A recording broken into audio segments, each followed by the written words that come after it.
This is Wheel Bearings. I'm Dan Roth from Forbes. I'm Sam Abu-Al-Samad from Navigant Research. And I'm Rebecca Lindland from Rebecca Drives. And we are all from Twit Car Reviews, so check it out because it's fun. I'm just going to keep plugging that over and over again. Well, actually, as long as we're plugging stuff, before we dive into the topics, let's give the listeners a couple of updates. I recently moved this whole site over to a new website hosting provider, which should be much more reliable than in the past. And in the process, also set up some new email addresses for the show. So you can now reach us at feedback@wheelbearings.media. So the site is still the same address, wheelbearings.media, as it's always been. But you can email us at feedback@wheelbearings.media, or you can reach any of us individually at Dan, Rebecca, or Sam at wheelbearings.media. All right. And so the correspondence will come pouring in, I hope. And because we love our listeners and our fans, I think actually what I would like to do is every single listener should take the time to send an email. Just, hi, I'm here. Yeah, let us know you exist.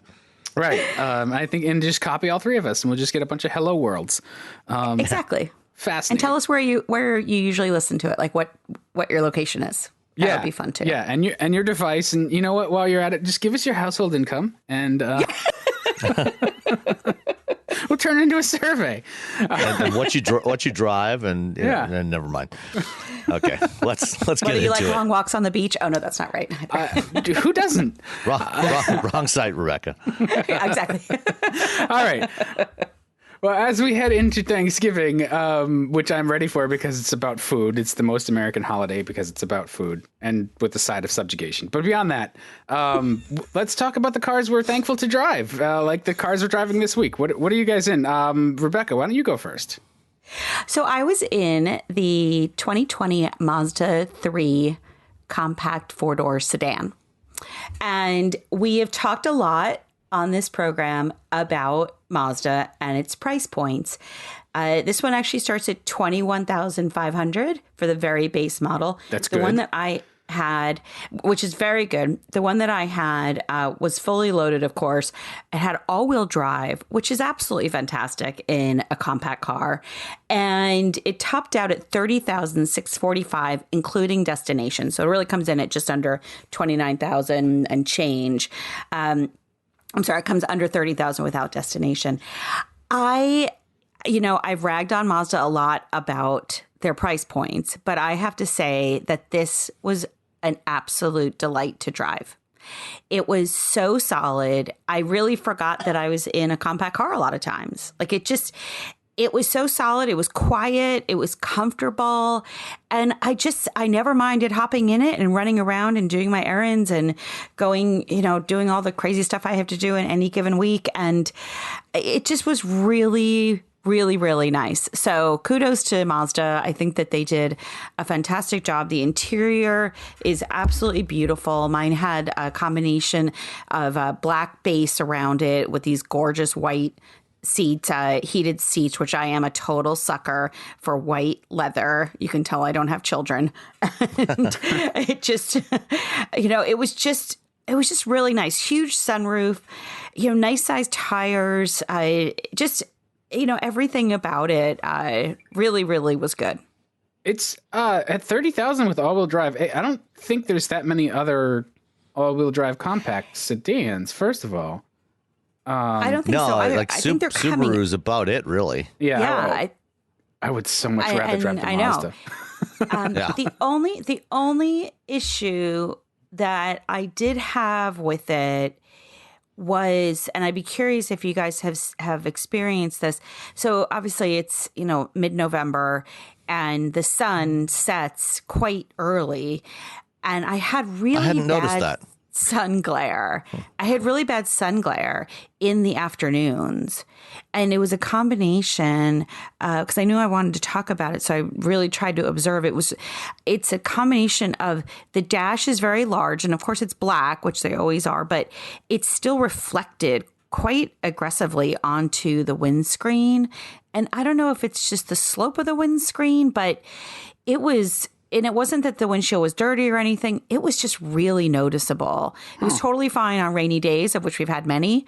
But the couple of days that I did drive it, the sun glare was really pretty bad. And I didn't know if you guys had experienced that. I drove the 3, I guess about a month and a half, 2 months ago, and I had not noticed that at the time, which is not to say that, it wouldn't be there, if I tried it now, under current conditions, but I hadn't noticed that as a problem at the time. And I also do wonder, obviously I sit very differently than you would sit, if that's a problem as well. But I'd love to hear from people if they've driven the Mazda 3, if they have one, or if they've had this experience at all. The A-pillar does encroach a bit, but, I've had worse. And again, I try and sit at a balance between, I typically will stretch my arm out, I'll break my wrist over the steering wheel and try and get that balance between. Well, that is proper. I'm sorry? That is proper. That's how you're supposed to do it. It is proper. I take my driving position very seriously. Excellent. Nobody else does. So I try and kind of do that balance between safety and where I need to sit and, just getting all the ergonomics correct. But it was something that I really, I observed it the first day, which happened to be a sunny day. We had several days of cloudy days in a row, so I didn't have that issue. But then it happened again the other day. And I was like, wow, this is just, it was bad. And I don't know if it's just the combination of the time of year it is. Was it all times of the day or just like it was near pretty dusk? much all times of the day. It was particularly noticeable in the late afternoon, but it was definitely, I was driving it in the morning as well, and it was definitely noticeable in the morning also. And again, it's kind of one of those things, I felt like it was the angle of the windscreen. Yeah, that's probably part of it, is angle of the windshield and where you are. I mean, it's like you're setting up kind of an optical system at that point, right? So, right. When you wear sunglasses, are they polarized? So, I have corrective lenses and they have the tint to them. And my sunglasses are too big and I typically don't wear them. So I just rely on the glasses that I have and then they tint down. Yeah. So, it's a very fair question. And I'll dig them out and see the next time, especially with heads-up display, because I know, Sam, you have that a lot, which this car had and was fantastic. Does it have a heads-up display that bounces off the windshield, or the one that puts a little piece of plastic up? No, it's the proper one that bounces off the windshield, nice. And it's a larger display than what you get with the flip-up ones, which those are lower cost, and it allows manufacturers to put it into lower-end vehicles, but they're not as effective. They're not as good, but yeah. So I think the glare on the windshield issue, polarized filters, polarized sunglasses will probably help it. But if you have corrective lenses, obviously that's an issue where they're not generally polarized. And so I suffer through solar glare with all of the cars to a certain degree, just the time of day that I'm driving. Sure. If I'm driving either on the in Mass the morning Pike is no. I mean, do you go on the Mass Pike? I don't do the Pike, but I do 128 and I do Route 9, and so I go everywhere but the Pike. Well, Route 9 is parallel to the Pike, so you're going to run into the same idea. Yep. For sure. So some cars are worse than others, but I do find that polarized sunglasses help cut that glare a lot. Yeah. It's probably the angle of the windshield more than just about anything. The cars that I've had sort of faster windshield angles tend to have that issue. And this doesn't look like it's very upright. No, it's definitely not very upright. It's not. And hey, Rebecca? Yeah. One other question, just in general about visibility, this new generation 3, has a fairly high belt line, and, you're not as tall as I am, to put it mildly. And so I'm just curious, in general with visibility, the one I drove, the 3 that I drove was the hatchback. I think in the case of the sedan, it might be slightly better, but not much. So I'm just curious how the visibility was for you. It's so funny that you say that, because it was not great. And maybe that is because of the high belt line, but the rear window was okay, but you're absolutely right. I mean, I didn't feel like this car had great visibility in it. It's not the same, but like the Ford Escape that does have a lower belt line now, there was a lot of visibility in that vehicle. Obviously, it sits up higher as well, but I never felt like I was sitting on the ground in this Mazda. I mean, that was one of the things that I liked about it, was that it has such confidence on the road that I didn't feel like I was in a tiny little compact car. But the visibility was definitely something that I struggled with a little bit. Yeah, there's definitely not as much glass area in this current generation of 3. Yeah. I mean, it's not a reason to not buy it. It wasn't like that. And again, I do think that, again, like how I try and sit though, I do sit fairly high, and it wasn't that I didn't feel like there was, that I couldn't see at any time, but I certainly didn't have that feeling of expansive spaciousness, and the rear, both the rear and the front visibility were not my favorites. With that being said, I mean, I used to have Acura Integras that had that really slit, narrow slit. I've had a Fiat 500. I mean, I've had cars, a convertible. I've had cars that don't have great rear window visibility, and that kind of, because I even noticed that at all, says something about that. That is definitely something to consider on a test drive of the Mazda 3, to make sure you're comfortable with it. And to be fair, visibility straight out the rear on most new cars has become significantly compromised because they tend to have taller rear decks, that very, in most cases, that sloped rear glass. And so the vertical field of view through that rear window tends to be fairly limited. And now, in modern cars, you also have rear seat headrests, which also significantly reduces it. And in the case of the 3, this new generation 3, while it's a great looking car, it does have a higher belt line. And on the hatchback in particular, it really sweeps up that belt line, the rear on the rear doors, the sheet metal sweeps up a lot more towards the back edge of the door, whereas in the sedan, it kind of, the bottom edge of the glass tends to stay, more along a straight line all the way, sweeping back into the rear, into the trunk lid. Yeah, it stays along the belt line as opposed to sweeping up. Yeah, so in the sedan, the C-pillars are not as substantial as they are on the hatchback. Yeah. Well, and people like feeling cocooned like that too. They feel safer in the and for side impact it's better, or somewhat easier. I don't agree. That's debatable. I think there's a compromise. That was at least the explanation for some of the high belt line was if you have metal there instead of glass, it's easier to pass those side impact tests. That may not be so, but it seemed good to me, who is not a crash engineer. Yeah, I would say, purely from a mechanical standpoint, that's probably true. The more sheet metal you have there as opposed to glass, it is going to tend.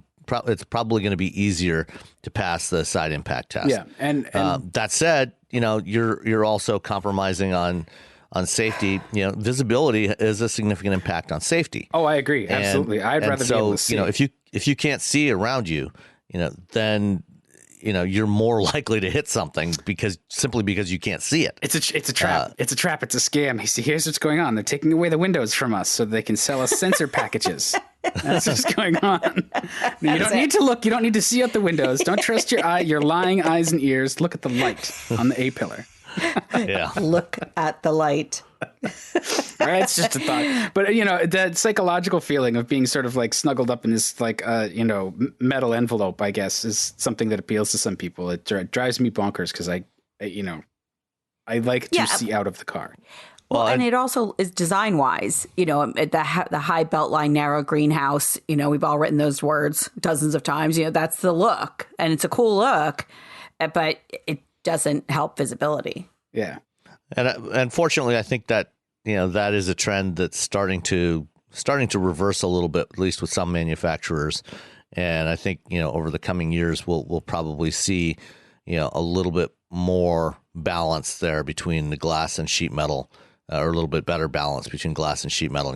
As you mentioned, Rebecca, the new Escape and the Corsair, Lincoln Corsair, they have definitely moved towards a lower belt line, and I think we're going to start seeing other manufacturers do that as well. Yeah, and they've done it in such a way that it doesn't compromise the design. I mean, I think that both the Escape and the Corsair are really nice looking vehicles. So, every little centimeter or millimeter counts. And so I think they've done a nice job of just bringing the belt line down a little bit and still having that cocoon type of feel. I mean, I don't ever remember feeling unsafe or feeling exposed when I was driving both of those vehicles. So I think it's a balance.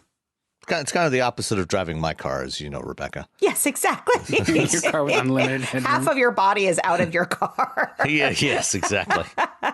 There's no cocoon feeling in my first generation Miata. No. And it's interesting what you get used to, because one of the sort of like most terrifying automotive experiences I've ever had was riding in a T-bucket, a custom T-bucket. It's really cool. It was built on a chopped down Model A frame, and it had a Mazda3 AWD rotary, and it was very small.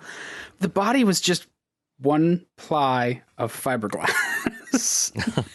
and we're in Worcester for the car show, and so that's fine, but you get used to it really quick, and you ride around in it and you feel like, yeah, this thing's going to contain me, but if you hit anything, you're airborne. There were no seat belts. I think the windshield might have been plate glass at that time instead of safety glass. So have you ever driven a Wrangler with the doors off? Yes, it's actually pretty good with the doors off, but you feel very vulnerable. Except for the turbulence. Yeah, there's a lot of wind turbulence around the sides there when you take the doors off because of that, flat windshield and just the way the thing is shaped. The wind just swirls around in the cabin when you take those doors off. Yeah, and that's why it's so great in the summer, and they make like pegs that you can stick your foot just outside of the body, just like a motorcycle. Yeah, it's just like it fits with the Wrangler crowd, I suppose, but it's just kind of funny. And then you think about, again, if anything happens, like your foot and your ankle and probably like the whole lower part of your leg below the knee is the first to go. So enjoy it while you've got it. Fortunately, Wranglers have a much reduced predilection to rolling over than they used to. Yeah, that's true. They're not unstable at all. No. It's the drivers. All right. What else did we need to say about the Mazda 3 while we're on the subject? Did we? Because we got a little off point, but overall, what did you think of the? It was all related, though. It was all. There's a common thread. The infotainment to me is sort of a stumbling block for Mazda, because it's kind of like iDrive, but it's kind of not. It's not a touchscreen. Yeah. I definitely had some interface. I described it as clumsy in my review. And then Android Auto, sometimes it would work and sometimes it wouldn't. It was very arbitrary. Like, I was so pleased because the first time I dialed up, I was like, okay, good. Here it is. I plugged it in, got everything up and running, put down my phone, and bam, it was gone. And I could never get it back for like 3 days. And then all of a sudden, it was back again. I'm like, oh, great. Okay, I guess we're friends again. And you know what I've found on a number of cars with Android Auto is the USB connections tend to be somewhat flaky. Okay. And sometimes if I swap out to a different USB cable, it works just fine. I do know that, but the thing is that it worked perfectly. Like, it was. Oh, I know. I've had exactly the same thing. Where it works absolutely perfectly, and then all of a sudden, even as you're driving along, the Android Auto screen will go away. Yes. And the only way to get it back is to unplug and plug back in, or sometimes even then it doesn't come back. And if you've got a cable that you've been using for a while, especially in the car, where it's more likely to get wound up into weird, bent, and some of the wires inside the cable may get fractured. Sure. It tends to be much less stable, and that's why I'm looking forward to the onset of vehicles that have wireless support for both CarPlay and Android Auto, and those are starting to come to market now, including the Escape and the Corsair. Yeah, that will be really nice. So I definitely had some issues with that. I listened to a lot of Billy Joel channel because I just couldn't be bothered to figure out how to change it. and then every version of Goodnight Saigon ever recorded. Exactly. And then I did eventually go through the several steps to do that. I found, and again, this is a little bit of the ergonomics. I found that the center console where they have the dial and where the buttons are, I found it was, again, this is because of how I sit, but it sat really far back for me. Like I had to, it's funny, I'm actually making the motion now. Like I had to like physically like move my arm back, move my elbow back in between the seats because it was just set kind of far back for me. And it was just uncomfortable and I had to look down a lot to see it. Now, with that being said, I loved the heads up display and I loved the fact that it gave directions and it gave signage and my speed. So I didn't have to look down a lot, thankfully. But when I did, it was not a comfortable reach for me. When you say look down, you mean look down for the dial or for the dial and the cluster? buttons and stuff. And, whether I wanted to go to home or get the map back up or, I literally I changed the radio channel like twice because it was so annoying. So, but yeah, I think that's one of those your things. Favorites in and stuff, you can personalize it. So. Yeah, well, and I think that's one of those things where, once you've spent a little more time with it and get accustomed to the what those four buttons around the dial are, it's really something you can do without looking at it. It is. It is because for sure. It's directly, that dial is directly behind the shift lever. So I mean, you drop your hand down there.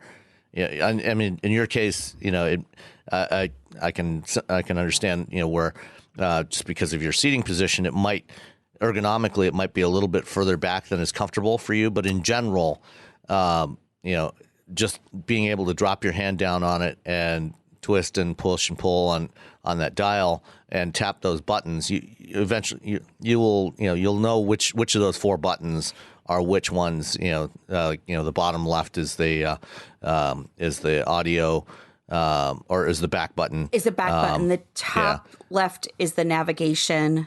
The one on the right bottom, I think, is home. Yeah. And the one on the top right is audio.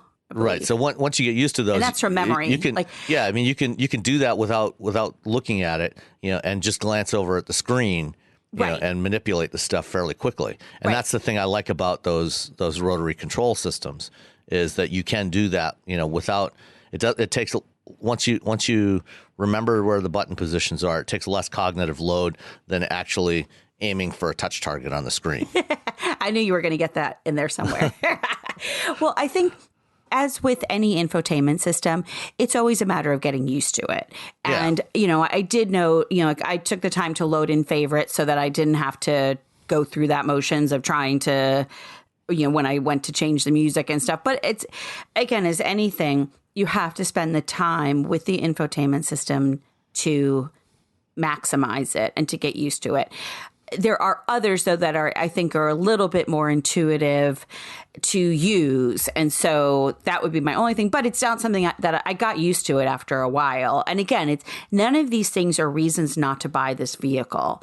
It's such a good small car that I would absolutely tell people to put it on their shopping list. Yeah, because there's so many good things about it. I was going to say, okay, we've given plenty of oversight on sort of the stuff that's a little bit, that you should see that you can live with. But overall, the reasons to buy the vehicle are it looks great. It's pretty comfortable, right? It seems luxurious. It's quiet. It's steady. I love the fact that it has all-wheel drive to it. It doesn't feel like an Econobox at all. I mean, for under 30,000, and again, this one is all dolled up, so you can definitely get them for less. And so, for under 30,000, I think it's a really, really good vehicle. It's something that you don't necessarily need to have absolutely everything in it. So, I think it's something that everybody can get used to. All the stuff that we're talking about is addressable in many ways. But, you know, I'm also not going to just sit there and be a fangirl and say, this is the perfect vehicle. You know, I'm going to address some of the concerns that I had. But, you know, it's got a 2.5 liter 4-cylinder engine that was really peppy. The only thing I didn't like when I put it in sport mode, I just found it made the engine rev louder and noisier, and I didn't find it appealing. Okay. I can agree with that. Yes. So that, you know, it didn't seem to really do much for me. So I kept it just in general. I didn't put it in. I put it in sport several times trying to like it. It didn't. Yeah. It wasn't for me. But overall, it's great. Sport can be like that in a lot of cars. It can just be like Yeah. Yeah. All right. Well, now that we've had a thorough winding thesis on all things small car. Oh, how's the trunk? Is the trunk decent? The trunk is pretty good, actually.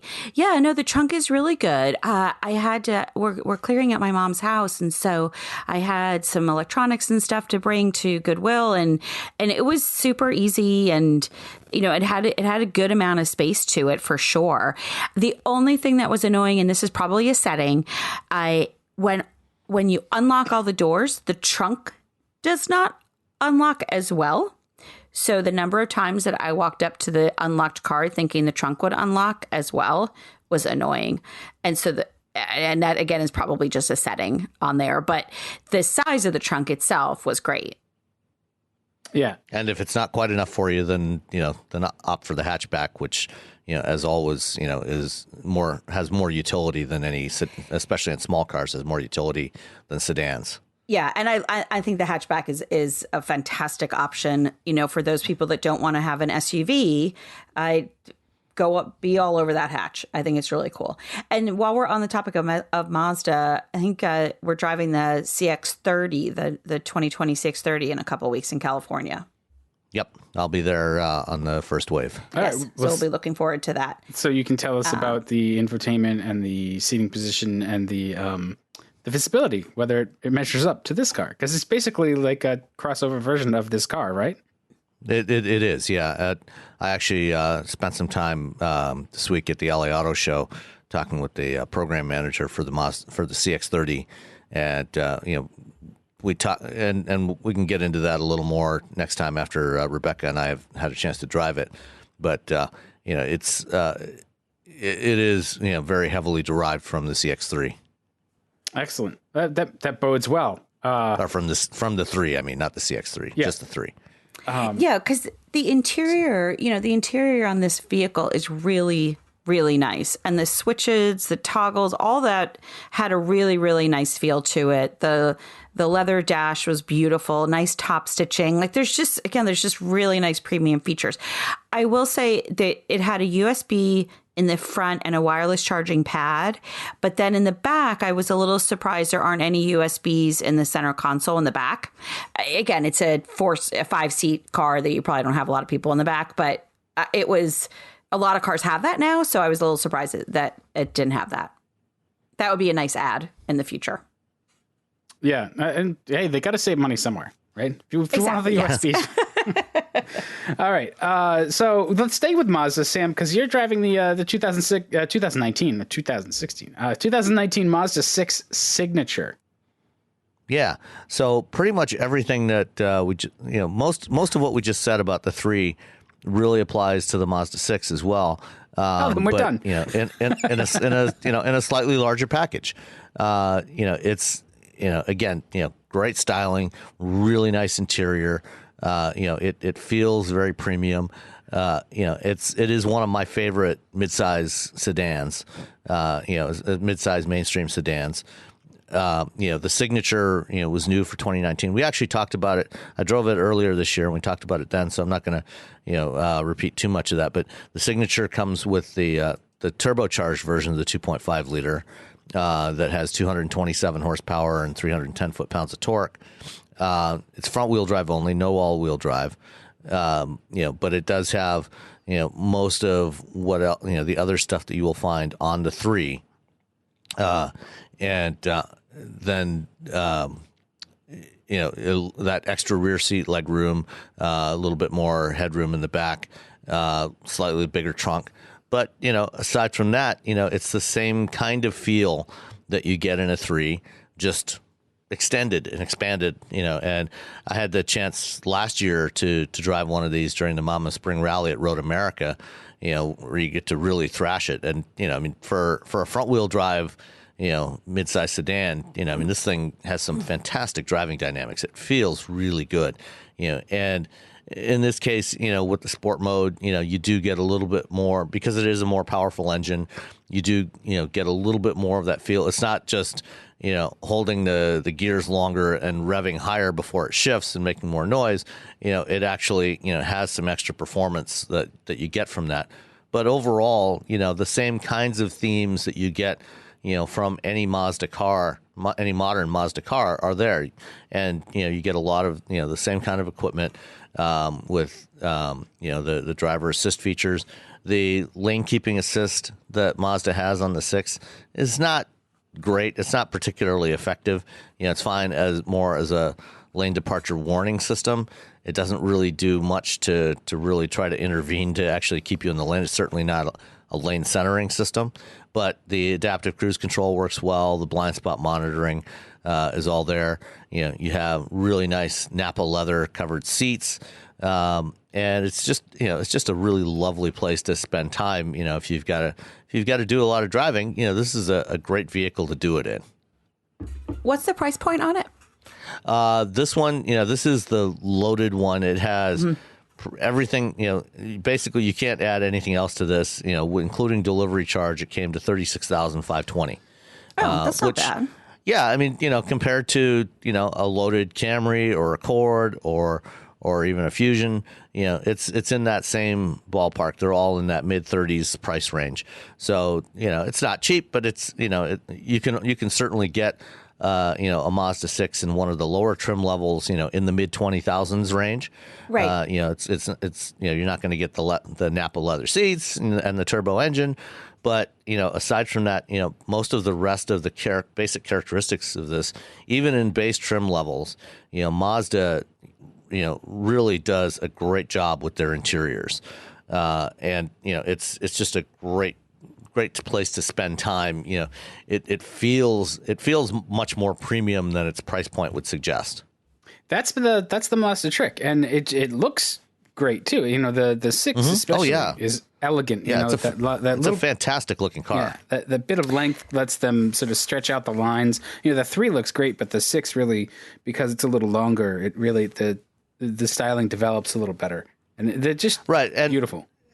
Right, and the 6, the 6 is nearing the end of its current life cycle. So it still has the kind of the earlier iteration of Mazda's Kodo design theme.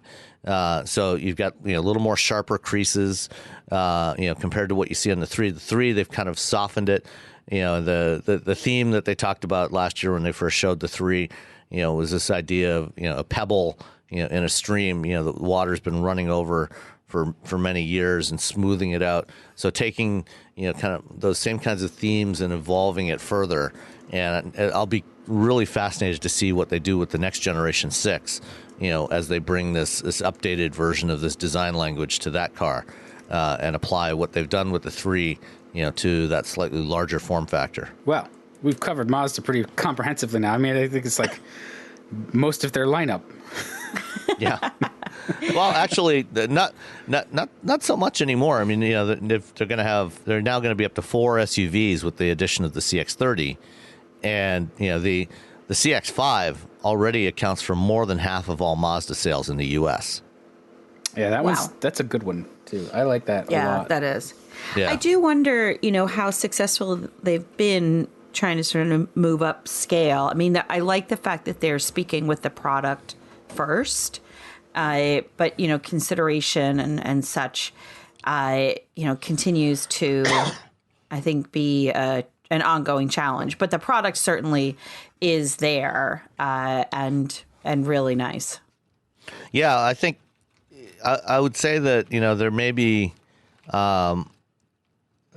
reconsidering the pace at which they try to move up scale. When you look at the pricing, that one of the things this week at the LA Auto Show, they announced the U.S. pricing for the CX-30, which starts at about $23,000. Oh, they've got 21.9. on the site. Well, with delivery. Oh, you know, okay. Just on a slight tangent here, I think it's time for all manufacturers to just stop calling out the MSRP without delivery. If you cannot if you cannot take the option to take delivery somewhere where you don't have to pay for it, just include it in the MSRP, because it's not an optional extra. Right. It is something you absolutely. It's a mandatory fee that you must pay. So just include it. You mean you can't go to Hiroshima and get your Mazda for no delivery? Sadly, you cannot. So 23,000 including delivery, which for a compact crossover like that is actually not an unreasonable price, especially when you consider that it, like other Mazdas, it does have a more premium feeling interior than much of its competitive class. And so, I think that they are, at least with the CX-30, they're trying to, and I think, with the 3 as well, I think they tried to hold the line on pricing, try to give it that premium feel, but not go overboard on the pricing, because, even, the all-wheel drive sedan that you drove, Rebecca, 31,000, is not bad. That's a perfectly reasonable price, I think, for what you're getting. Right. For the content and the quality and the capability, I agree with you. It's still a lot. We don't want to dismiss that, but for what you're getting, there's a good value story there. Now, when I'm looking at the Mazda site, one of the things, and when we're going on a low grade rant about manufacturers, I'm curious because, there seems to be a lot of on the Mazda site, the Mazda CX-3 and the Mazda CX-5, you can still build a 2018 on their site and then 2019. And they don't have, some cars have 2020, but not others. But there's three different model years available on their website. We've got inventory to move. I find this is fascinating. Well, it's almost 2020. It's not unusual, on most manufacturers' websites, you'll usually find a link to previous model years, where you can build at least the 1 year earlier model, because they often do still have some inventory in stock. And the other thing I've been noticing, especially in the past year, is many of these manufacturers are, the 2020 or the new model years, the new model year models are actually coming. In many cases, not, in some cases they're coming earlier. In some cases, they're actually coming later. The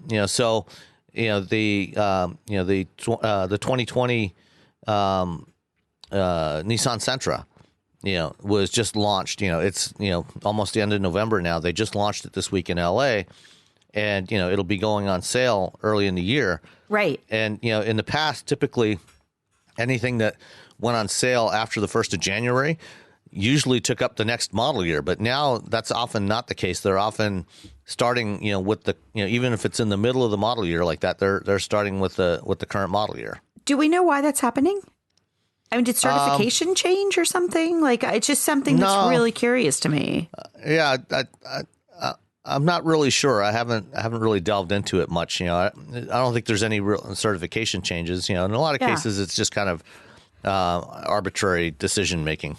Well, I think it was brought to my attention when I was doing this project that I was embroiled in the last couple of weeks, where I was looking at literally 80 different models, and it just struck me that how many 2019s I was still writing about, because that's what was available on the website. And then as we're talking about Mazda this morning, I'm just looking at that. So anyway, it's just an observation.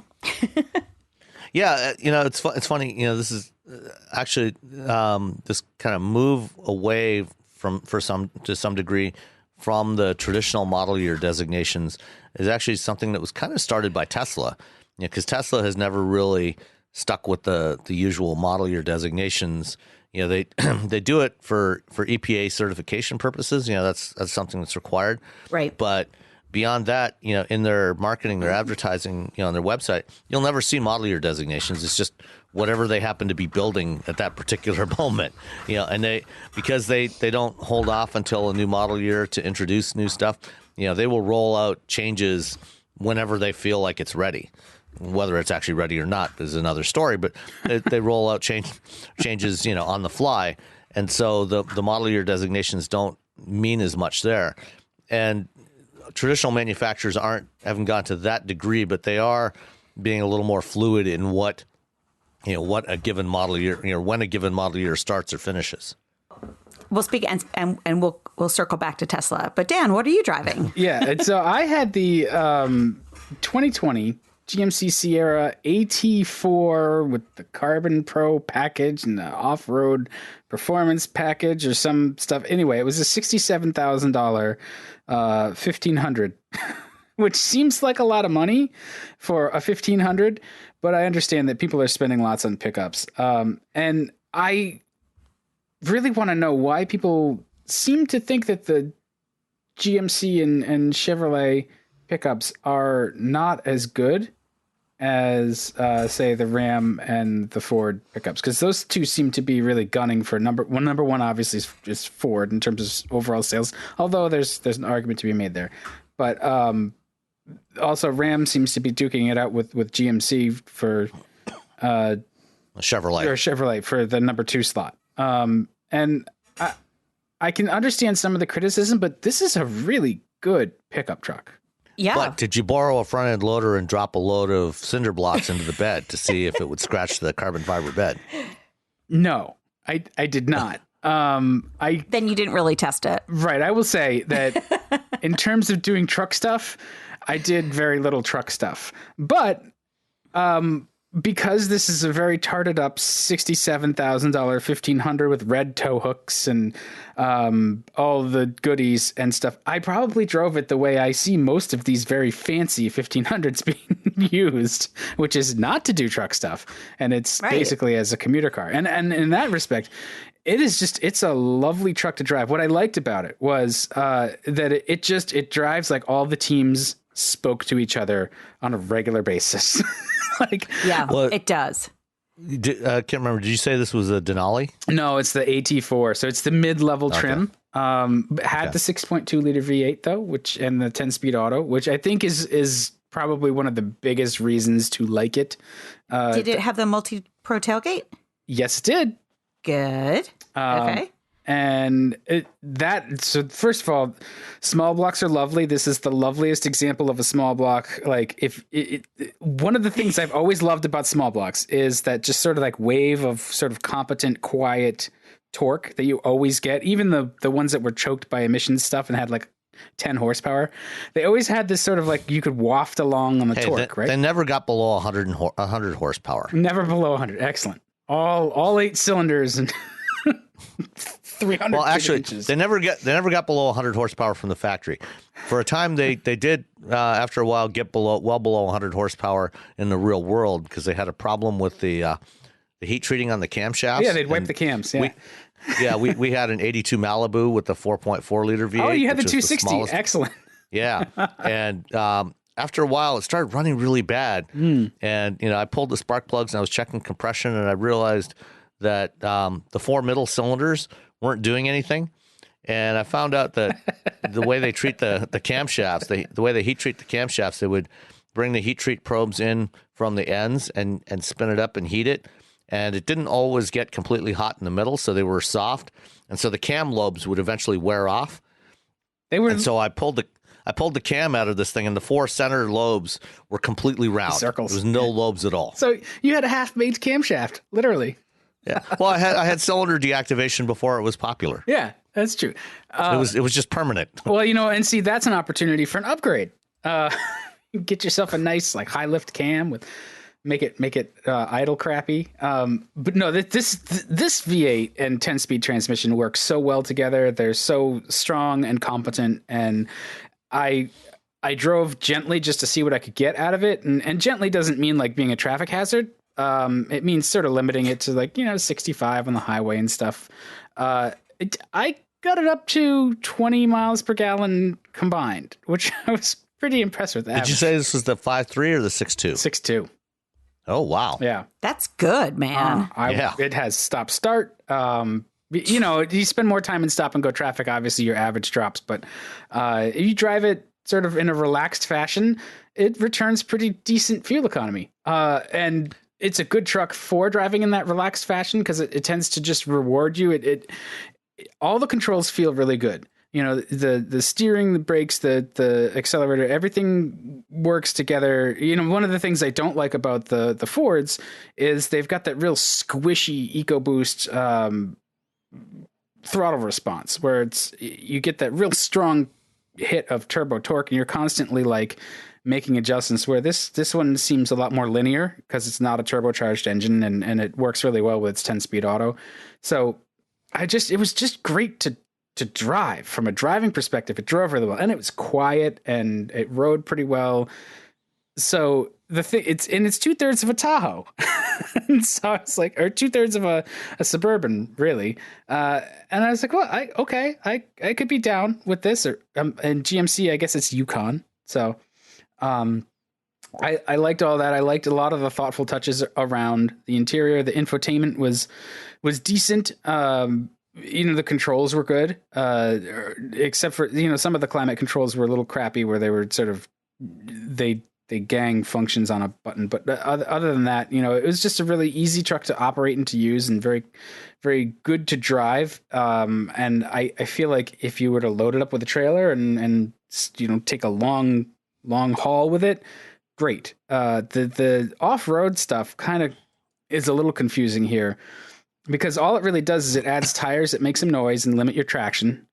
So your braking distance gets longer, your cornering gets a little bit worse, and your steering accuracy is not as good. And it's just such a long truck.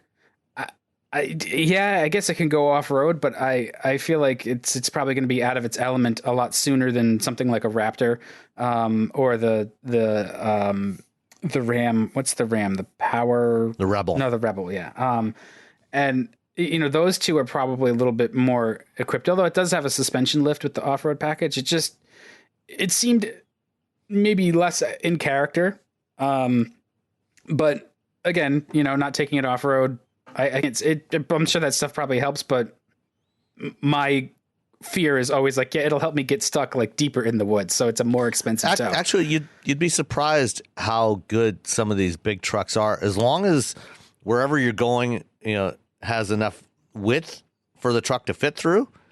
These things are surprisingly capable off-road. I mean, I haven't driven the Sierra off-road, but you know, I've driven the Rebel and in the past, you know, some of the Fords on off-road courses, and they can actually handle a surprising amount.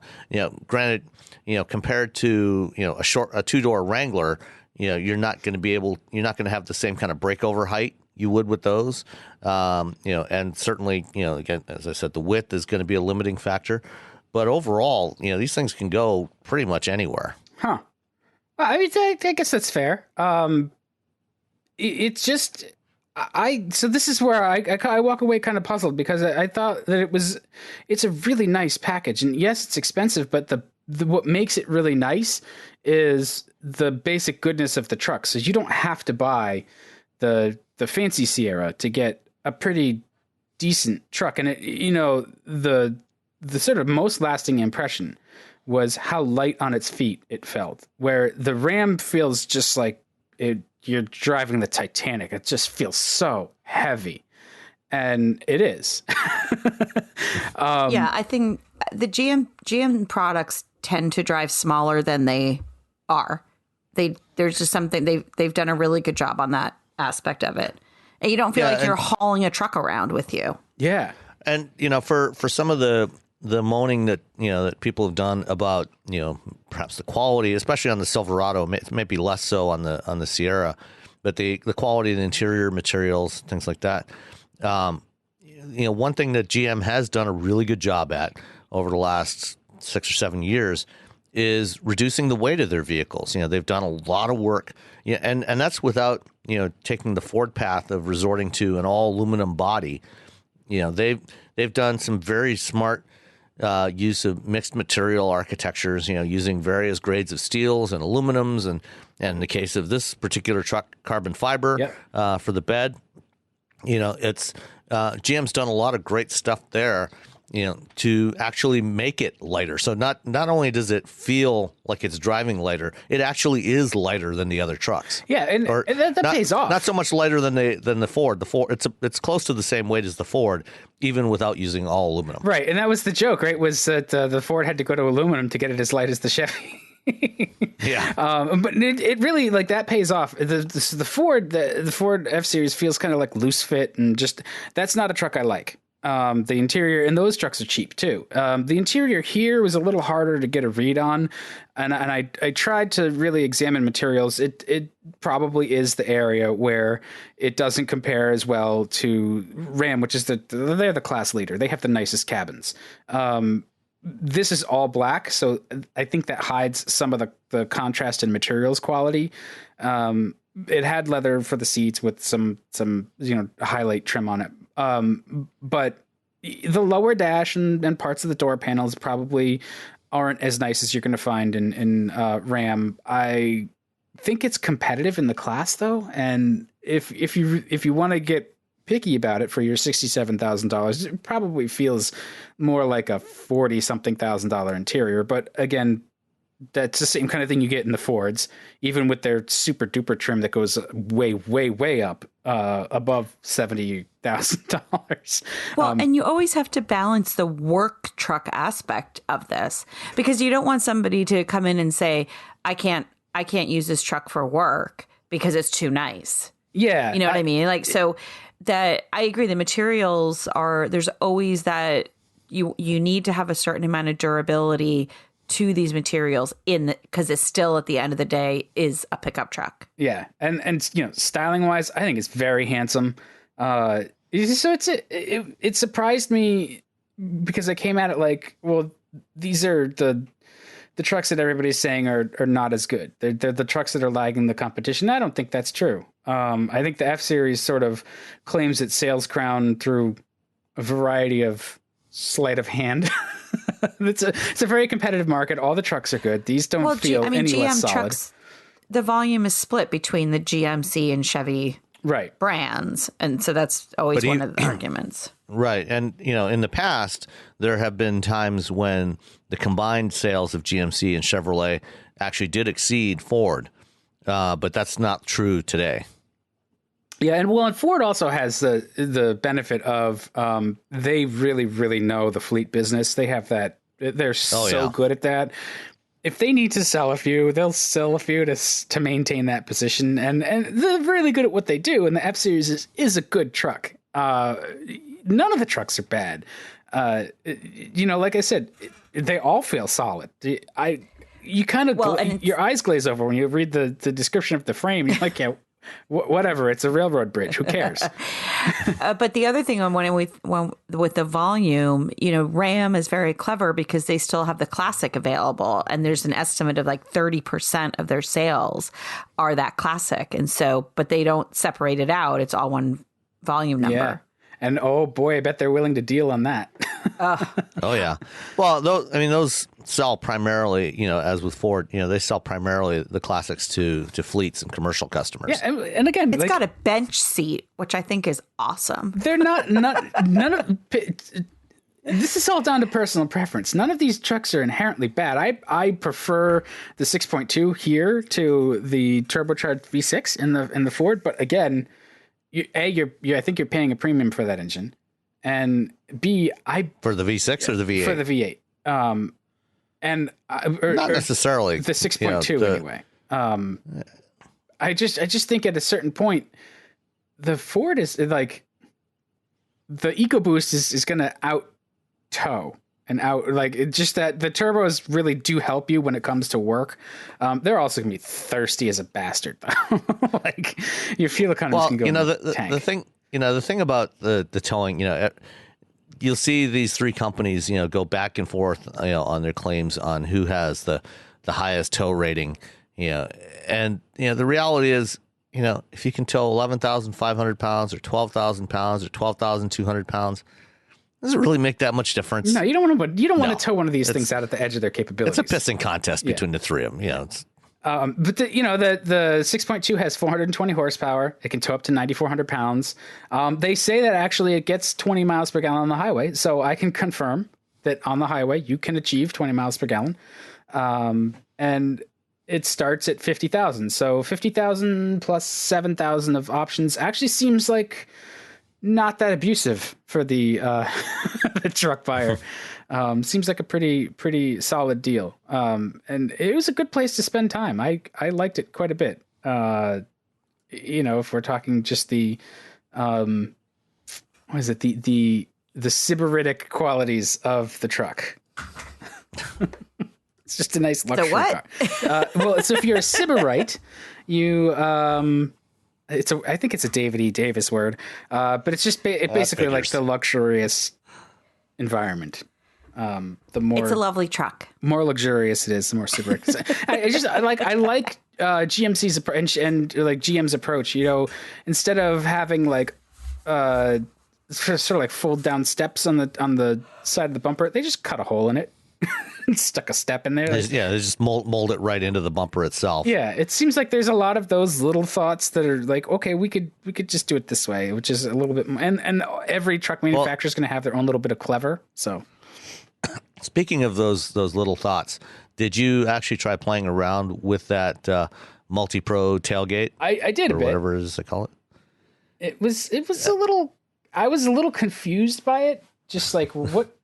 Like this, okay, this one goes down, this one goes, like, just the different configurations. It's like a Swiss Army knife, you fold out all the blades, and you're like, what am I going to do with it? I think there's 6 different positions you can use. Yeah. They need to put like well, I'm sure there's a guide in the glove compartment. I think cool, one of the issues it is, but one of the issues I've seen with it is, in some cases, if you actually have a trailer hooked up, it, can interfere with the trailer. If you drop down like the step, the step part of it, the middle section of it, it'll hit the trailer hitch. Yeah. So you have to be careful of things like that. But otherwise, I think it's generally a good idea. Of course, it does add complexity and cost to the thing, but you don't have to buy it. No, you don't. So, but it's part of that $11,000 or almost $12,000 CarbonPro package on the AT4 that also includes the carbon fiber bed. And it's interesting that they don't break out the cost of that carbon fiber bed. I'd be curious to know how much that by itself costs. Do you think that carbon fiber bed is significantly more expensive than? Well, yeah, I guess it is significantly more expensive. Oh yeah, than stamped steel it's way more expensive than a stamped steel bed. It saves about 70 pounds. I think it was 69 pounds or something that they said. And of course, it's never going to rust. And they've done some interesting manufacturing techniques with that. It's actually made in the same way as they do sheet molding compound body panels for Corvettes, the SMC body panels.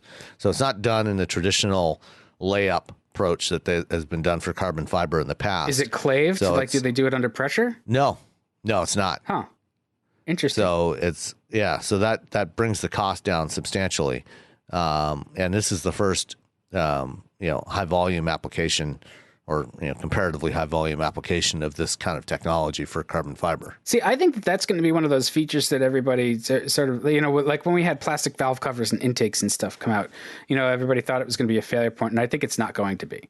There may be some teething pains, but composites are materials that automakers have been using for a very long time, and they'll figure it out, and it will be a benefit. Who wants to pick up truck with a bed that rusts out, and that is a significant problem. So, I think too it's worth whatever the extra cost is to GM when you consider you can save 60 pounds there and put it elsewhere in the truck.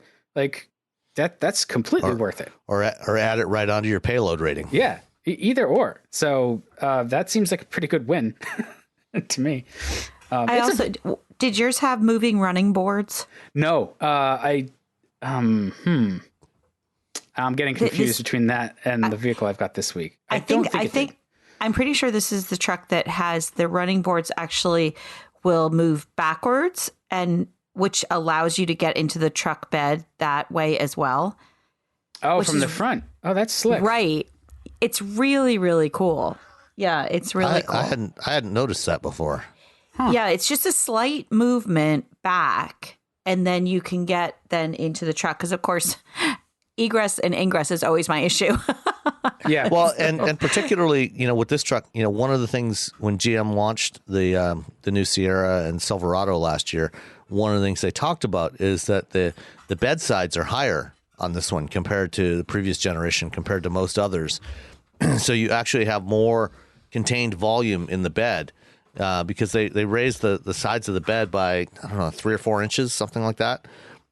Which also, if you're coming in from the side, does make reaching in to grab stuff a little more challenging, no matter how tall you are. Yeah. Right, it does. So this is the other thing too, and I apologize if you hear Lucy in the background because she has decided to join us. Hi, Lucy.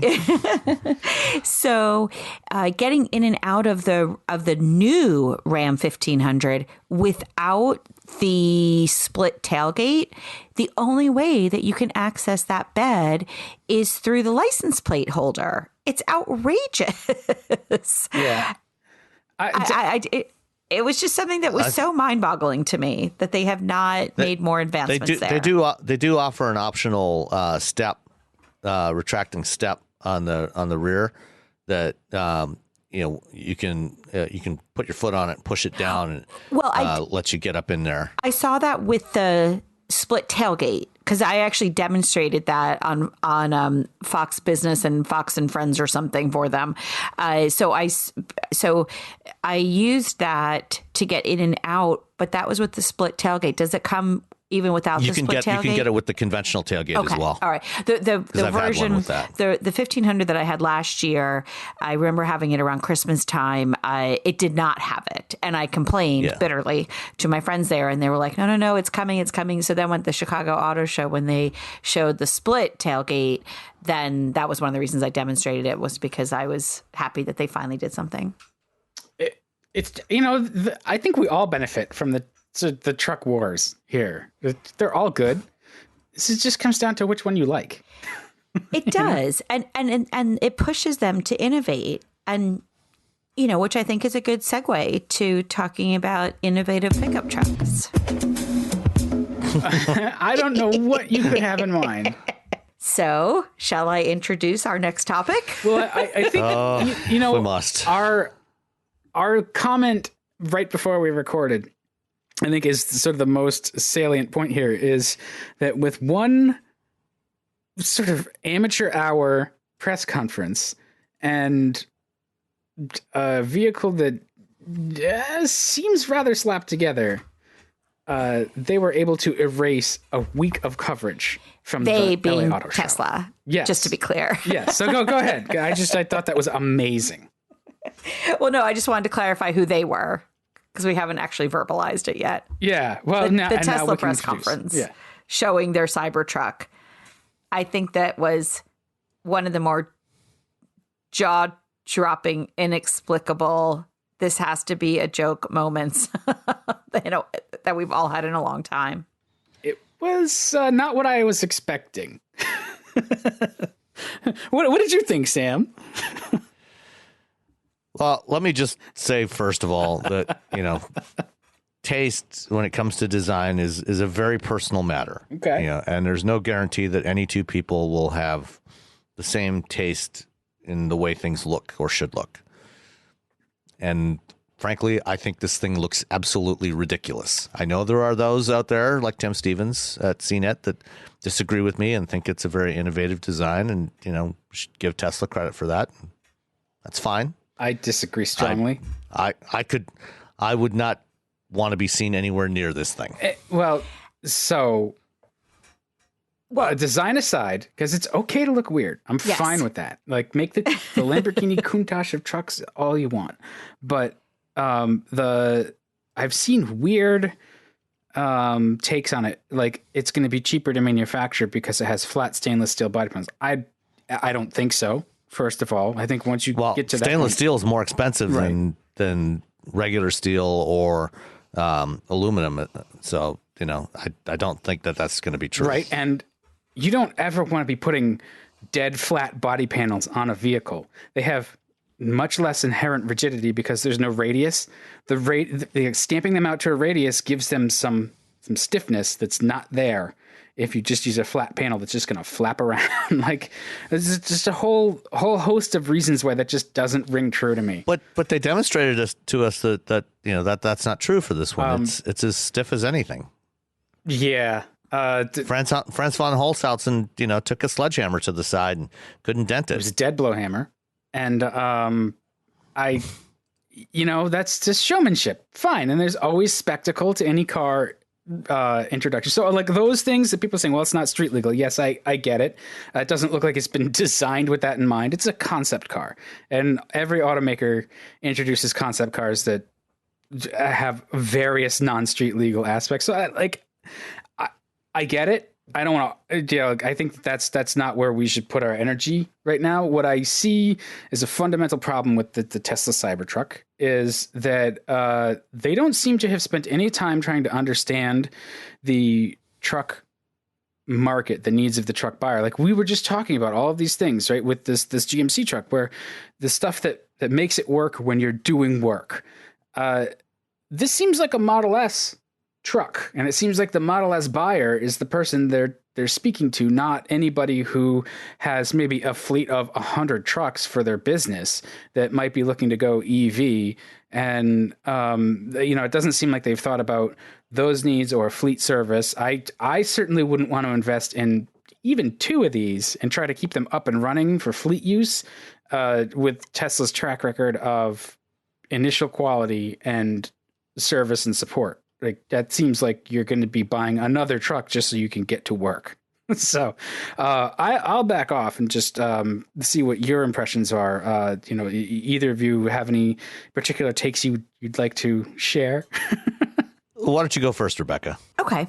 I think there's a couple things. You're absolutely right, Dan. I don't think that they've considered who buys pickup trucks, and they often, Tesla will refer to the millions of units that are sold every year. But as you say, we've just gone through that there is always that balance of beauty and functionality and utility, probably more so than any other vehicle. The reason that people purchase a pickup truck is, for the most part, to utilize its functionality. I do think that the bed was really cool with the built-in ramp. The ATV was the best part of that show. Because it was a Yamaha. Which apparently may not have even been a Tesla-built ATV. It looks, the reports online are that looks like it was based on an existing Yamaha ATV. And probably just spray painted black or something. Yep. Yeah. But, I think that, again, like trying to be somewhat objective, looking at what I did like about it. I thought that was a really cool feature to have the built-in ramp. I don't think that it's a functional truck. When the bed is covered, it looks like it covers the rear windscreen, and having just talked about visibility, I think there's a lot of compromised visibility. I know that there's the camera, the rear view camera that many vehicles have today, particularly GM. It's mandatory now. No, the rear view mirror that turns into a camera. Oh. That right. I don't know what is there a fancy name for that? But just a camera mirror system. Yeah. The GMC Sierra. It was the first time that I had ever seen that, and I found it to be super easy to use, but it was weird to not see the occupants of your vehicle then. And my understanding is that they don't have a toggle back for that. So you've got people in the back seat. You're not going to... That's something that we'll have to change, because legally you have to have a reflective mirror as well. Okay. So that's why all the ones that are out there now, the various GM models and some others now as well, they can all toggle between the reflective mirror and the camera display. Well, and they should all toggle between that. You're right, because you want that as a backup, in case something goes wrong with the camera. Well, and it's also just the idea that sometimes it is helpful to be able to see, to glance back and see people that are in the vehicle with you. So obviously, there's a lot of, there's no side mirrors, and, the camera system. When I drove the Audi e-Tron last December overseas, we had the cameras, the side mirrors were cameras, which definitely took a little time to get used to, but eventually we did, through the course of the day. So all these things you can overcome. I do like the fact that it has, the leveling suspension and such. We saw that again when they reloaded the ATV, that front end came up high. I mean, thing was high, and then it sort of, it self-leveled. So all those things are good. It's just that, I think that you do have to have a fundamental understanding of the consumer that buys pickup trucks. And, I can't see a rancher or somebody that uses this as a pickup truck, a contractor, using this as a pickup truck. It's not to say they're not going to buy them, but this isn't going to be a work truck. Who do you think is going to be attracted to it? It's not attraction. It's not about the design, right? The design is very, very controversial, no doubt. But I can see, and God bless them, I can see contractors here in Greenwich pulling up to that thing. Really? With that thing. Because it's a talking point, right? And it shows how innovative they are. And you'll see the owner of the company. Yes, exactly. Not the electricians and the plumbers. Exactly. And not the trade. But the guy that owns the guy that owns the company. Right. The guy that owns the company. And keep in mind too, we went through this period of brutalist architecture.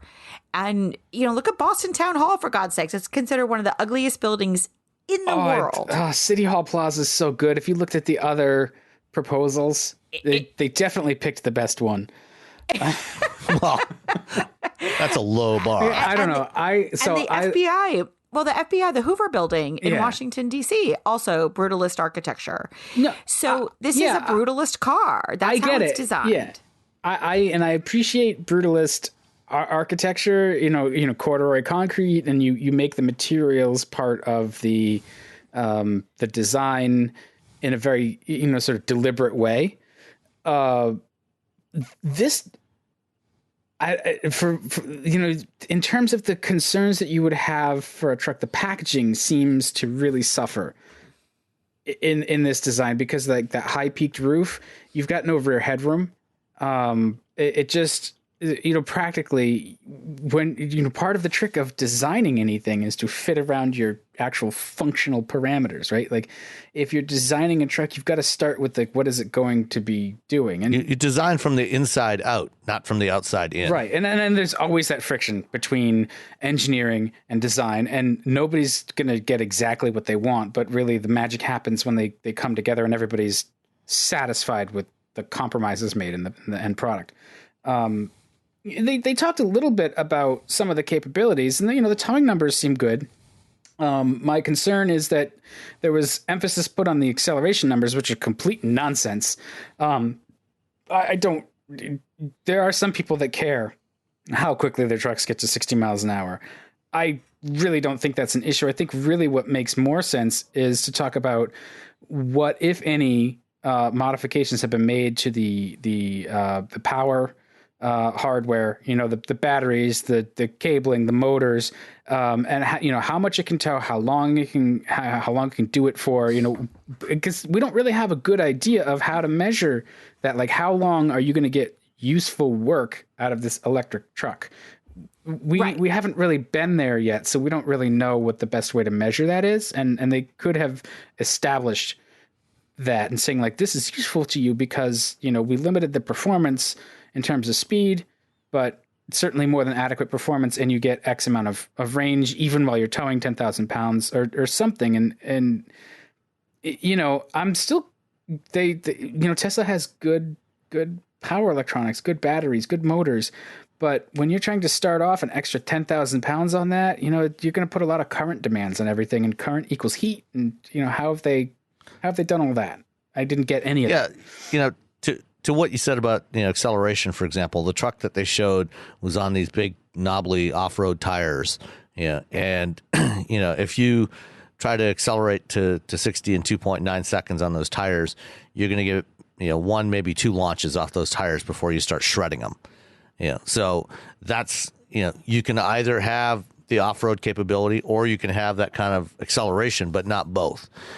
Similarly with the towing, it used to be up until about 2011, 2012 timeframe, when you heard tow ratings from manufacturers, from Ford and GM and Chrysler and anybody else, they tended to be all over the map because there was no standard for towing.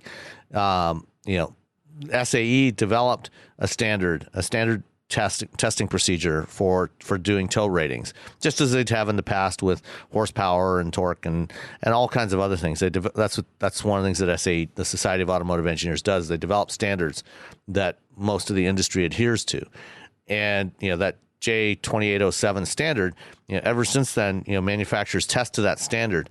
And so now you can directly compare those tow ratings. My guess is that 14,000 pound tow rating we heard about the other night was not done to the J2807 standard. And, if you talk to Dan Edmonds, we'll have to get him on the show one of these days, from Edmonds.com. No relation to the family that owns Edmonds.com, by the way. But, Dan, does most of their testing. And he's done a lot over the last several years with Teslas, and has great respect for a lot of what Tesla does, as I do from a technical standpoint. But like he's done a lot of tow testing with the Model X, because it has a 5,000 pound tow rating. And if you look up some of the stuff he's written on it, basically, even with a fairly small trailer hooked up to a Model X, like a less than 2,000 pound trailer, he was losing about, at least half of the range of that vehicle when towing. And, this is one of the challenges when you're towing.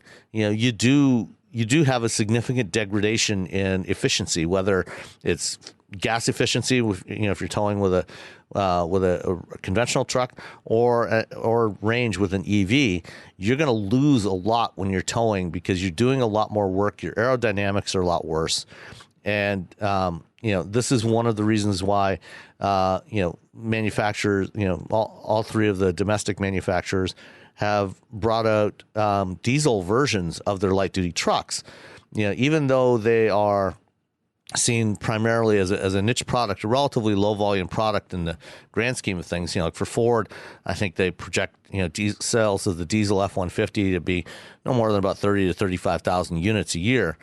For people that tow all the time, like, say, for example, a landscaper, that has to tow around, a bunch of equipment, a bunch of lawnmowers and, all kinds of other equipment that, they are towing on a daily basis.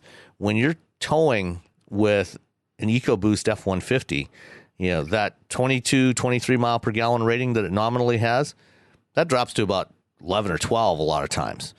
Same thing goes for, a lot of the other trucks, even for a V8 truck, a gas V8, you lose a lot of fuel efficiency when you're towing. And one of the advantages that a diesel engine has is that under load, it actually has much less degradation in fuel efficiency under load. So if they targeted that truck at people that tow all the time, whether you're towing a horse trailer or, a load of lawnmowers, that's something that is an advantage to those customers. And what we've seen so far from Tesla, from the one Tesla vehicle that can tow, the Model X, is that it suffers from that same problem of, basically cutting your efficiency in half or more when you hook up a trailer to it. And, I think that's going to be a real challenge, not just for Tesla, but for all the manufacturers that are bringing out electric pickup trucks in the next couple of years. Well, it takes your range so if you have a 300 mile range, now you have 150. And if it's hilly, right, you have less. Well, depending on regen and stuff. But it also really stresses all of the powertrain. So, what does the durability of that look like? And I don't know that that's been really comprehensively tested.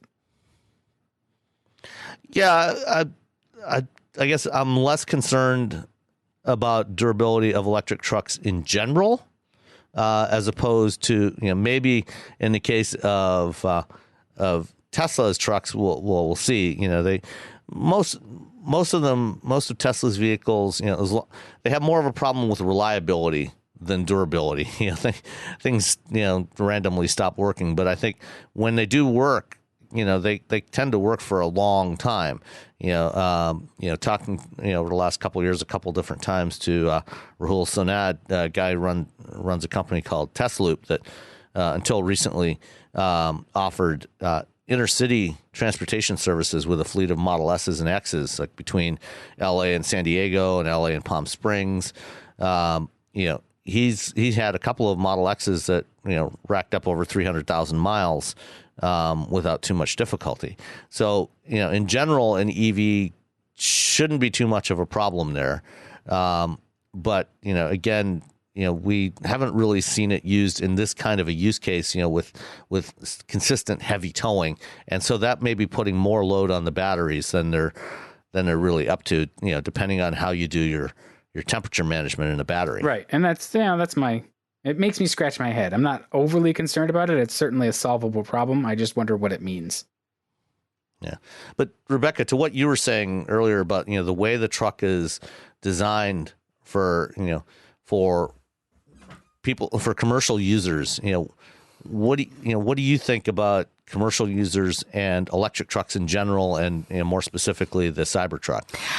So I love the idea of electric trucks in a fleet environment because they go back to the same station. They go back to a specific charger. You can set up a place where these trucks are going to go back. I also like and I'm talking about like UPS, FedEx, the post office. I also like the idea. Local operations where they're not going long. Local operations where they're not going straight far from home. Right. We're not talking long haul. We're talking, planned routes. Right. Mm-hmm. And I also like the fact that you on some level get the neighborhood effect. You get the idea, like, you talk to you're a mailman, or a mailwoman, you have an electric truck now. What do you think about that? You can kind of get that real world experience. So I think and you also get around the whole, the challenge with the consumer is this better than what they have right now? And when we look at the Tesla truck or any of the other electric vehicles that are coming out, is it better? Does it solve the problem of transportation and mobility and functionality better than what they currently have? And I think that in some cases with that local delivery, it could be yes. This could be better. When I think too of like what Ford has been able to do with some of their smaller vans, it's been fantastic, really, because they were better than what delivery people were using before. So from that standpoint, I'm a fan. When I, of the technology itself, the Cybertruck is incredibly controversial, not because of the design, but because of that limited functionality. Again, we've spent some time talking about ingress and egress to the truck bed. Those sides are so high. Is that a functional truck? And that's what, I don't think that they really were able to demonstrate effectively. And, as far as when we think about the design, the way that vehicles are designed historically is because they had an engine in the front for the most part. But, they usually have the engine in the front and you automatically get this long hood. And just because it's not there doesn't mean that you shouldn't design it as if it were, because again, that can be functional space. It doesn't have that frunk. It doesn't have the kind of storage that people need and want in their truck. But in terms of the technology, you're absolutely right, Sam. Tesla, I love the fact that they always push the envelope. They have pushed the traditional automakers to be better, to come out with vehicles that are, that challenge that status quo, that are pushing them. Regulations are doing it as well, but I think that Tesla, with the range that they've been able to achieve, with the historically beautiful vehicles that they've come out with, the stupid Falcon Wing on the Model X doors notwithstanding. But, they push the envelope. The interiors are beautiful. There's there's an elegance to these products that up until the Cybertruck, Tesla was known for. It doesn't have to be ugly. That was always the complaint with the Nissan Leaf and just to a lesser extent Prius, the Bolt, right, and the Prius. These are not attractive vehicles. Well, that Cybertruck, to be honest, aside from the Prius, most of those unattractive vehicles didn't sell in huge numbers either. So. Right. Well, and that's what Tesla showed, was that it doesn't have to have, you don't have to have this compromised design language. You can have a beautiful EV. And, as you said at the very beginning, it's in the eye of the beholder. But I do think that most of the Tesla products are really elegant and look, they're distinctive and they turn heads in a positive way. I think this Cybertruck was a big misstep for them and a missed opportunity also. When you see some of the renderings of what it could look like, it was just, I think everyone was kind of waiting for the joke to end and the real truck to come out. Well, yeah, what I haven't gotten from this is, what's actually underneath it? How is it built and engineered, and what of your existing technology and pieces and parts have you leveraged for this? How did you do any durability testing? All the stuff that a normal automaker will sort of crow about when they introduce a new model. And so Tesla has been successful kind of in spite of its management. All the very hardworking people. I would say totally in spite of its management. Just want that, they want to succeed. I want them to succeed. What I'm very frustrated by is this just completely haphazard approach to product development and announcements. And, none of their cars really, they haven't built from platform to platform. They like each car is a distinct platform, at least more distinct than it should be. So they're not, they're not gaining efficiencies.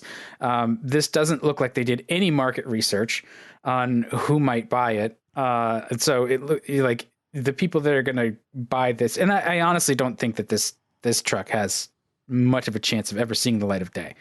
But if it does, the people who are going to buy it, they're going to cannibalize their own sales. These are Model S people who had trucks before, traded them for a Model S, and now now there's a product for them. That's great. So they're not going to necessarily see a net increase in sales. There'll be some conquests, but really not too many.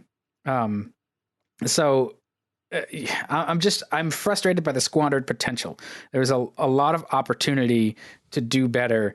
I want them to do better because they could kill it if they put their hearts and minds to it. And I'm just not seeing that. This looks like a vanity project that was very poorly considered. So we'll see where it goes. I don't want to belabor the point. But I want to know more about what's under the actual controversial bodywork. Well, and to continue on the topic of the idea of an electric pickup truck, just in general, I would love to hear from people and the idea of, do they see this as a potential work truck? Sam, to your point, I had actually been discussing this on Twitter with somebody about landscapers, and the people that have to tow and such. But there are other places that pickup trucks go that aren't necessarily require towing. And so, and of course, the electric range, it all depends on the charging, right? It all depends on the charging infrastructure and stuff. So, but can we get traditional pickup truck owners, even if you get 1 or 2% of that population, it's still a good number. That is this a technology that pickup truck owners can see eventually integrating into their lifestyle? I think that, especially for commercial users, I think that there's actually a huge opportunity for electrification in trucks because, for commercial users, for the average consumer, you tend to drive 12, 15,000 miles a year. And as we've talked about before, going electric from a purely economic standpoint, doesn't necessarily make sense, in terms of the fuel savings you're going to get in going electric. The numbers don't necessarily add up. But for commercial users that often, are going driving 75 to 100,000 miles a year in a lot of applications, now the operating costs of using that vehicle make up a much larger proportion of the total cost of ownership.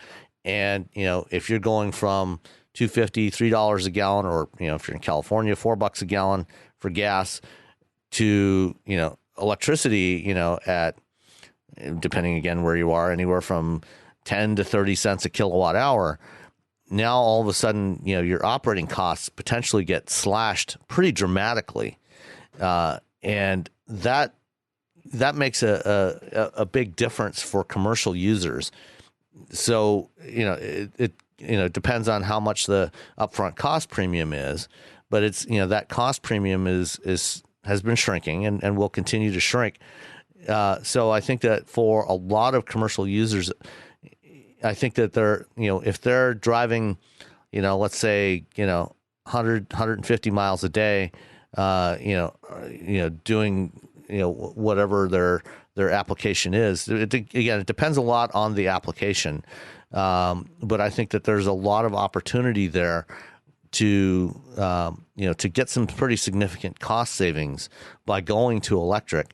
And, there's some things that you can utilize. One of the things that Musk talked about was the ability to, utilize the battery to power your tools on a job site. And this is something that Ford has talked about with the F-150 hybrid that's coming out next year, is, for contractors and, other users that, have to use power tools or charge power tools on a job site where there may not be electricity available. They can use that. Today they have to haul along a generator in their truck. So that's one more piece of equipment they're bringing along. With the F-150 hybrid, they'll be able to use the hybrid electric motor as a generator to power their tools. So that, that simplifies it. And that's going to be a more efficient and cleaner system, even if they have to keep the gas engine running along there. That's going to be still going to be more efficient than a typical gas generator that they have to bring along.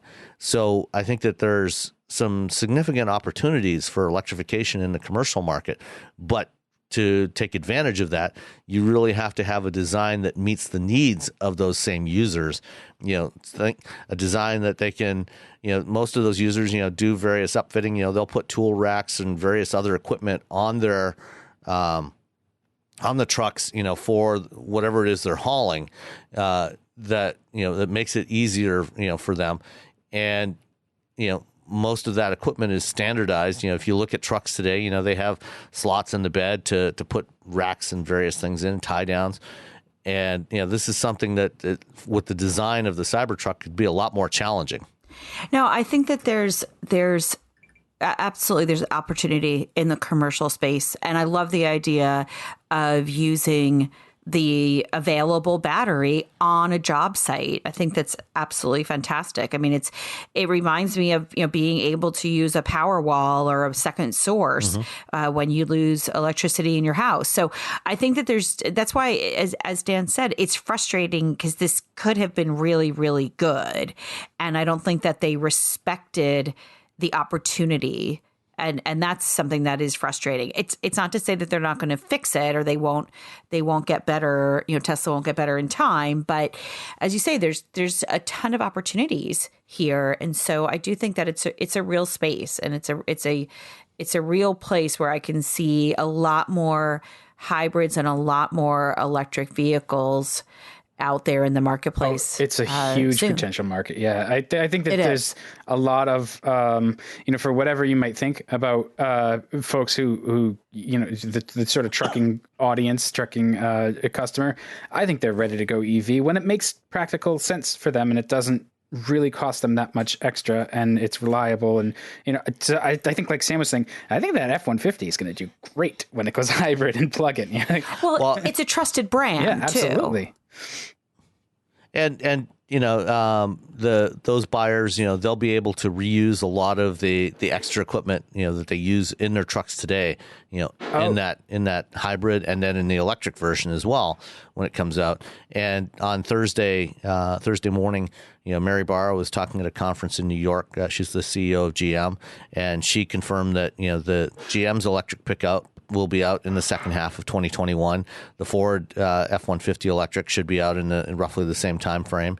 And Ford is also doing an electric version of the Transit. This was something that came out of their UAW contract. That's going to be their third EV, which is fantastic. Is going to be an electric Transit, and that's the vehicle that's going to be running on the Rivian platform. That's the vehicle that's going to get so widely adopted. I mean, think of all I mean, Amazon's running. Well, I guess they're running Fiats, but either way, So there's a lot to that market that I feel is untapped, and I think that the sort of the legacy or quote unquote old line automakers who have fleets much more figured out are going to be the ones that crack that wide open, and it's actually going to make them money. It's my prediction. But Silicon Valley tech bros will love the Cybertruck. Yeah, that's fine. So they can sit in traffic if they can find a place to park it. Well, they'll just park it on top of all the proletarian. Anyway, moving on. Let's move on before we get too angry. All right. So it was LA last week, right? It was the LA Auto Show. That did happen. Yeah. I was there for a whole week. How was it? It was interesting. It was like a lot of other recent auto shows. There was less big news that came out of it. Fewer announcements, than we had heard prior to the show. That came out of it, but there were a few interesting tidbits. One that came out actually right after was Volkswagen in Germany. So it's not actually related to the show, but Volkswagen announced that they are canceling all their internal combustion engine motorsports programs and going all electric with their motorsports programs. And electrification, as we've just talked about, was really the big theme of LA, as it has been to varying degrees for the last several years.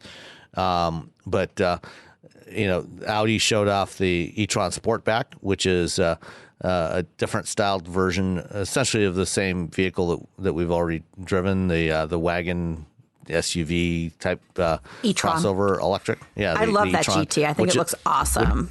Well, this is not the GT. This is the Sportback. So the GT is coming next year. They confirmed the production GT will be out by the end of next year. That's the one we saw as a concept last year in LA. Right, but the one they showed in LA I think looks great.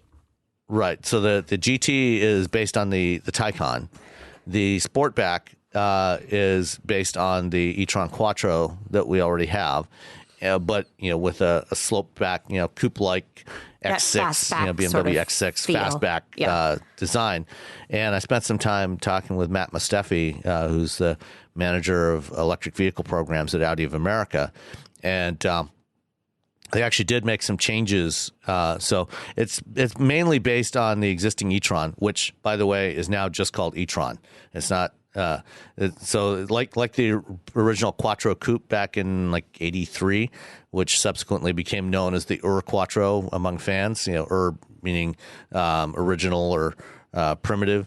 The e-Tron that we have now is essentially the e-Tron, and all the ones coming forward will have some suffix on them like Sportback to distinguish them. So one of the big complaints about the current e-Tron is its range is too short. Given the size of the battery it has, because Audi went very conservative. They're not using the full capacity of the battery. They only use 88% of the battery in the e-Tron. For the Sportback, they've made some changes.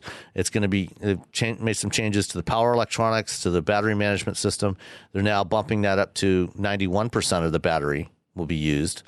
And the expectation is that the range will probably be somewhere around 215 to 220 miles, which is still not great, but it's better than the 204 that the current e-Tron gets. Right. But one of the really cool things, which unfortunately we will not get on ours because it's a regulations, is the lighting system on there. The e-Tron Sportback has these matrix LED lights that do all kinds of wild and crazy things. It basically has a If you remember old projection TVs with their DLPs, the little micro mirror systems. Yeah. Basically using the same kind of mechanism. It's produced by Texas Instruments, a little micro mirror system in front of the LEDs. And I think it's 1.3 megapixel lighting pattern that they can do. And so you can control the light pattern dynamically. So one of the things that it can do, for example, is as you're driving down the road, your high beams, if you're on a, dark road, there's nobody else around, you got your high beams on so you can see more of what's around you. When it detects a car coming towards you, it can automatically mask out the portion of the view where that car is. So instead of shining the high beams on that approaching car, you get the high beams all around it, but not on that car. So you don't blind the oncoming driver, things like that. Another thing that they showed us that they demoed is, if a pedestrian is detected, it can actually cast essentially, a light up that pedestrian so you can see the pedestrian better. It can project little chevrons on the road where the lane markings are to give you more guidance, where you should be, things like that. So there's all kinds of neat things that they can do with it. But of course, those lights aren't legal here in the U.S. yet. So it sounds maybe someday we'll get cool lights, but not now. And will they also help with autonomous driving or autonomous features? Yeah. For that same kind of technology can be used for autonomous vehicles because you can actually project messages right on the road. To signal the intent of the vehicle. So if the vehicle, is not going to be moving, you can put parked or stopped. If the vehicle, before the vehicle starts to move, you can say vehicle about to move, or some sort of short message there, so that pedestrians and other road users can get an idea of what the vehicle's intent is. So projecting those kinds of messages, and it's a very high resolution control system, and it worked really well for the demo. That's really cool. It's very clever. Yeah. And it worked for the demo, unlike some other demos that we saw this week. Nothing broke. It all worked as intended. So that was good. No broken glass. Yes. But of course, they didn't have a designer throwing steel balls at the headlight clusters. So that is the one downside to these fancy headlight systems is that if you do get into a fender bender and have to replace that headlamp cluster, you're not talking about like a $6 bulb. Yeah, that's pricey. They didn't talk about the pricing, but the parts prices. But you can bet these things are going to be really expensive to replace if you get into a little accident.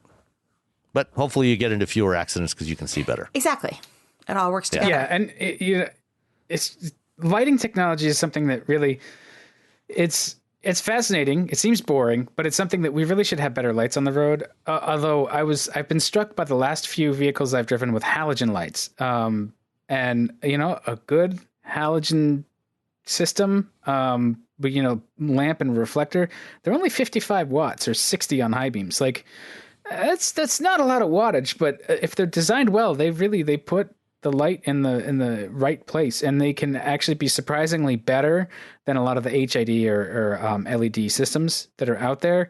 It's just what throws you off, I think, is that they look, they have that more sort of orange color temperature, where the newer systems, they burn at daylight, which is 5,600 Kelvin. So they look maybe brighter because they're whiter, but they have a patchy, crappy beam pattern, and it's all down to beam pattern. So yeah, the better the more light you can put on the road and keep it there, the better. I'm really fascinated by how these new lights can sort of basically make a dot of darkness and track it, and just keep the rest of the road illuminated that brightly for you. That's amazing to me. Yeah, it is pretty cool. The other place I've noticed the lighting is in the rear view in the backup camera. So on that Mazda, the Mazda3, the backup camera was so bright, it provided fantastic light for nighttime backing up. I have a Hyundai Santa Fe, and I was in my sister's driveway, so exactly the same driveway last night, and I was like, wow, this is not nearly as bright as the Mazda was. Yeah, that can be a challenge. It's great having these backup cameras, but if you're not lighting up the area where the camera is looking at, it's not really very helpful to you. Yeah, I was kind of taken aback, but again, the Mazda it was definitely brighter, and her driveway isn't tricky. It's just, it's at night, and when you put the car in reverse, you're expecting it to be a certain amount of light there. And the Mazda did a really, really nice job of that. And I was surprised, and obviously I'll talk about the Hyundai more next week, but I was a little disappointed with the Hyundai Santa Fe. It also sits up higher, but it still was just not as bright. I don't know. But that's something that I've seen a big difference and a lot of variation in the brightness and effectiveness of the lighting in a backup camera. Not something that's talked about every day. No, but it is something we do a lot. So, it's important. What else did you see in LA? One other one that I wanted to talk about is the Hyundai Vision T concept. We saw, there was a lot of emphasis on electrification, like I talked about, a lot of EVs. There was the Volkswagen ID Space Vision wagon, which is coming in 2022 and will be built in Chattanooga. BMW showed the Mini E, which launches in the U.S. Early in 2020. But the Vision T is pretty cool because it shows the next generation of Hyundai's design language, where they're going with their design language, which is a little bolder. And this is, seen as kind of a preview of where the Tucson, the next generation Tucson is going, probably in about 18 months or so. And there's some interesting stuff about, aside from the basic design, if you look at photos of it, when it's off, it looks like there's no headlights on the front. You've got this kind of diamond pattern on the front. That's crazy. Yeah, but in fact, there's some technology that they're using there, which is actually already on the 2020 Sonata, which is going on sale shortly. And on the Sonata, if you've seen the new Sonata, when it's off, it looks like there's a chrome strip on either side that extends up from the headlamp cluster and runs along the edge of the crease of the hood on either side and runs to the base of the A-pillars.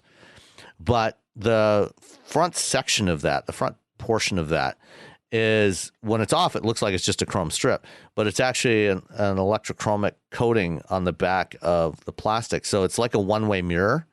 So when you light up behind it, it lights up like a light. And that's what they're using as the headlights on this Vision T concept, which is really neat. So, you get these wild looking lights on it, and it's a great design, I think. But and then when it's off, it just kind of blends in, with the grill, and it's quite unique. I don't think it's going to be legal for headlights, as we've already talked about, but at least they're able to use it for things like daytime running lamps and other stuff, to kind of hide it. And then when you turn it on, it gives you some unique, some interesting design possibilities. That's very cool. I think Hyundai design is just stunning. They're doing so good. I mean, that thing looks, I don't know what this design language is going to sell for, but you can bet it's going to be from like the 20s up to the 50s, right? It looks like $1 million. It's just so classically refined and handsome. I just, they have clearly made the investment, and they're letting the investment actually, they're not getting in the way of it. They're not micromanaging it. They're really letting the guys that they hire do their thing, and it's paying off. Their cars are just beautiful. Yeah, no, they're doing some good stuff. Oh, and one other one, just to bring up as well, is from the other side of the Hyundai Motor Group family. Kia also introduced a new small crossover called the Seltos. No electrification on this one for now, but it's their a new compact crossover that slots in just below the Sportage, It's not as small as the Kona. It's actually about the same size as the current Sportage. And what James Bell from Kia told me is that the next gen Sportage is going to get a little bit bigger than where it is today. It's going to move a little more upmarket.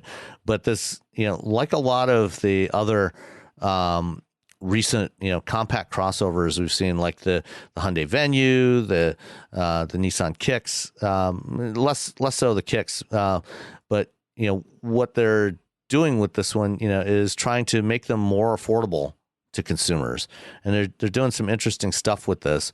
So it's like I said, it's a little bit bigger than the Venue and the Kicks, but it's going to start at like $22,000. Wow! And $22,000 for the base model is with all-wheel drive. Amazing. Huh. That's a great price point. Actually, if you want front-wheel drive, it's actually going to be in a slightly more premium trim level, a slightly higher price. So the base model, unlike the Venue and the Kicks, which don't offer all-wheel drive at all, this one actually has standard all-wheel drive for $22,000. Twist. And for that price point, it's actually got a like modern Kias, it's got a really nice interior, really nicely executed. It looks like this could be a real winner. Yeah. Well, Luke Dockenwolk, I think that's how you say it. I mean, he's done a great job at leading up Hyundai and Kia and Genesis design, along, of course, with Peter Schreier, who's legendary. But they've got a fantastic group there designing these products in Korea. These guys are so international in terms of their mindset and where they grew up. There's another designer, Sung Yip, he's Korean. And so you've got, this mix of cultures, but with a lot of, they have a clear vision of where they want each of these brands individually to go. And I think that we're really starting to see their design language coming into play. And it's one of the reasons why the products are getting better and better. I think Luke's been there since 2015 or so. So we're just, really starting to see his vision come to light. Yeah, I think there's some great stuff there, and it's looking forward to seeing what else comes out of the Hyundai Motor Group, aside from that new grille on the Genesis G90, which gosh, that thing is enormous. It's the size of an apartment. Overall, I G90 still looks good. I like what they've. It almost has a little bustle back to the trunk too, but I think that they've,